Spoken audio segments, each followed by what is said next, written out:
listening to the scripture, I'm asking you to think about the father-child relationship.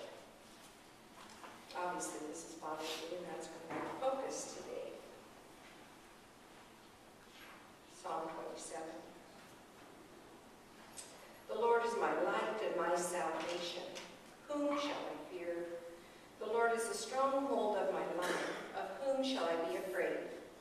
When evil men advance against me to devour my flesh, when my enemies and my foes attack me, they will stumble and fall. Though an army besiege me, my heart will not fear. Though war break out against me, even then I will be confident. One thing I ask of the Lord, this is what I seek, that I may dwell in the house of the Lord all the days of my life, gaze upon the beauty of the Lord and seek him in his temple. For in the day of trouble, he will keep me safe in his dwelling. He will hide me in the shelter of his tabernacle and set me high upon a rock. Then my head will be exalted above the enemies who surround me.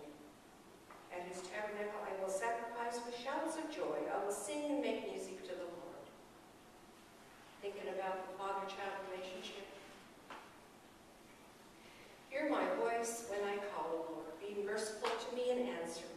My heart says to you, seek his face. Your face, Lord, I will seek. Do not hide your face from me. Do not turn your servant away in anger. You have been my help. Do not reject me or forsake me, O God, my Savior. Though my father and mother forsake me, the Lord will receive me.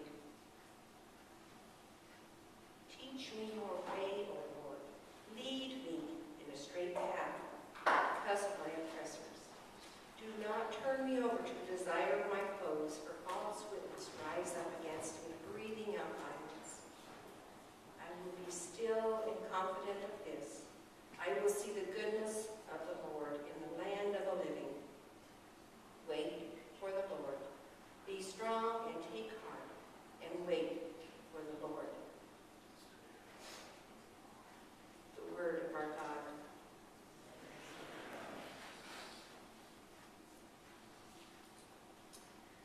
So like I said, we're focusing on fathers today. Let's just take a little time to reflect on the fathers and father figures in our lives. I really struggled this week writing this. I just didn't realize that I would struggle so much, but I guess I should have realized, you see, my dad has been gone for 30 years. I didn't want to do this either. He died suddenly from a heart attack 2 days before his 59th birthday. He was on a fishing trip doing something he loved to do. My dad was a good man. He was hardworking, humble, quiet. He never said a bad thing about anybody. Never. And even though he never talked about it, I feel he probably shared David's feelings, asking God to lead him, to guide him, to teach him his ways, so he could be an example for us kids. After all, there were 6 of us, so he needed probably all the help he could get. So I'm sure he depended on God, because he was really very consistent in setting the example, not only for us, but for all who knew him. I'll always be grateful to God for giving me my dad, even though our time together here on earth was very short. So you see, sometimes Father's Day can be difficult for people who've lost their fathers. Sometimes it can be difficult for people who still have their fathers living. That being said, we can always look to the scripture for more instruction. And this is great because it has some kids and parents. Ephesians 6, 2-4. Children, obey your parents in the Lord, for this is right. Honor your father and your mother, which is the first commandment with a promise, that it may go well with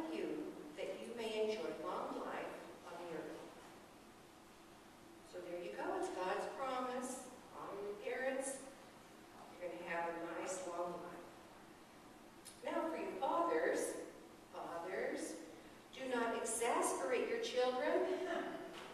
Instead, bring them up in the training and instruction of the Lord. Good words to live by. Good things to remember.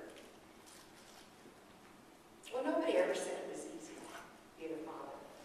As you can tell in the video, that dad had some challenges. All dads have some challenges. From the very time that a child enters your life, maybe even before that child enters your life, there are a myriad of emotions and feelings. Feelings of pure joy and happiness, all the way up, feeling completely terrified of the responsibility of caring for this little person who's totally dependent on you, their father. Nonetheless, the father-child relationship is the greatest blessing. It's a true gift from God. Being a parent can be a tough job. Often, it's the primary responsibility of the father to provide for the child's basic needs. Food, clothing, shelter, electronic devices. It's also the responsibility of the father to be the leader of the family, to be the protector of the family. And most of the time, we see fathers working hard at their jobs, and then they come home and they work hard at home, keeping up with things, and still they have to find that quality time to spend with their children and their wife. All this is very important, but not easy. Sometimes as a child, we don't realize how difficult it can be to be the parent. As parents, we desire to be the parent God is asking us to be the parent we want to be. And just as David pleads with God in the psalm, teach me your way, O Lord, and lead me in a straight path. Children look to the Father